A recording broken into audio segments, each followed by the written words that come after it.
I've been seeing your guys' comments, and I finally listened to you guys, and I got a watch that actually fits my wrist. Today we're looking at this 1956 Omega Seamaster Calendar. My first vintage watch back from its very first ever servicing, my very first experience with servicing a watch, and this thing is so sick. So let's go talk about it. Welcome to the K Dunn channel. If you have not watched any of my videos, I'm a fellow watch nerd and I just love documenting my watch collecting journey. And so if you are interested in seeing that, I would really appreciate if you would subscribe and watch my journey through watches. But today we're going to be talking about a watch that is very out of my realm of what is normally the watches I talk about. I'm not the most active guy in the world, but I enjoy going out into the world, going to the lake, going to the mountains, hiking, boating, paddleboarding, swimming. And I really like when a watch accompanies me during those things. But this watch that we're talking about certainly cannot do any of that. So about 2 years, maybe 3 summers ago, I became obsessed with vintage Omegas. I would look through eBay all day, every day, and there are so freaking many references and models and variations of vintage Omega watches. And you can get these watches from about like $600 to $3,000-ish. And in that price range, your options are almost literally endless. And this particular one really caught my eye. I believe I got it for about $750-ish, and it was in working condition. When I got the watch, I gave it a little shake and it was kind of running but not really running, and when I would try to wind the crown, there was just this really stiff resistance on the crown. And so I flipped off the case back, and in doing that, these little tiny metal parts fell out of the case, and so I figured it would probably be good for a servicing. But I kind of put it off until I decided, you know what, now's the time. And so we finally have this watch back from service. I dropped it off on the 7th of January and I got it back on the 10th of July. So kind of about 6 months, and I'm actually so hyped to finally have this back. I know some of you guys are excited to see me wearing a non-42mm watch on my baby wrist. So the way the story goes is this watch lived most of its life down in Southern America.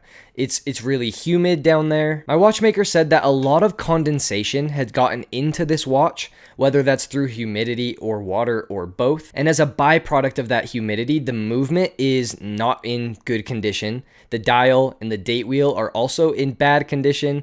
Really, frankly, everything is just in poor condition. But that created this texture on the dial that is just so, to me, so cool. I call it an Oreo colorway. So imagine you take like an Oreo shake or Oreo ice cream, and then you mix it up and it makes that kind of grayish color with a little bit of like black spot textures. That's kind of what this dial reminds me of. The text on this dial is basically not even visible anymore.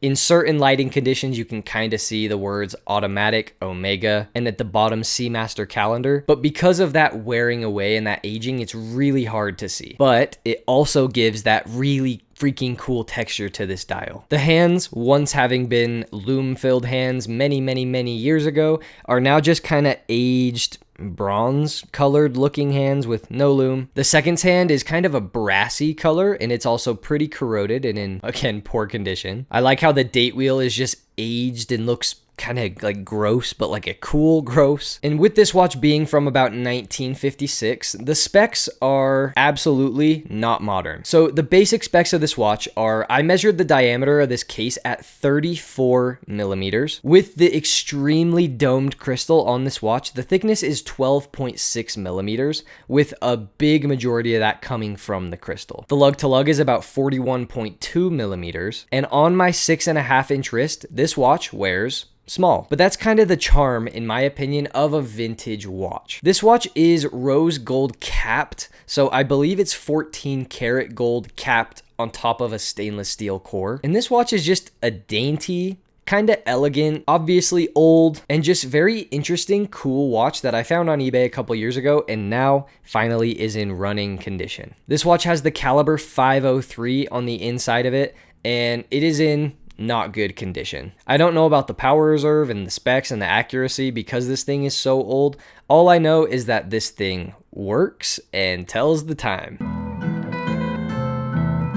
In my personal collection, one of my all-time favorite watches that I have is the Omega Seamaster Diver 300. My particular one being dated from 2022, I thought it'd be kind of interesting to compare these two across, because obviously they are not the same watch whatsoever, but with the same brand name and the same model name, I'm curious to kind of see the differences between what like 70 years of watchmaking has brought us to. The 56 Seamaster Calendar is really, to me, just kind of like a back in the day, a daily wear good watch. Back then, the Seamaster was marketed as for sea, land, and air, and was kind of marketed as just a daily everywhere watch. The current Seamaster Diver 300 that we have is very professionally diving oriented with luxury touches in the mix. The specs on my Seamaster can seriously handle absolutely anything you throw at it, making it a really good daily wear watch, but with things like the helium escape valve still giving it a really tool watch presence. The Diver 300 is about 300 meters water resistant, whereas the 56 Seamaster is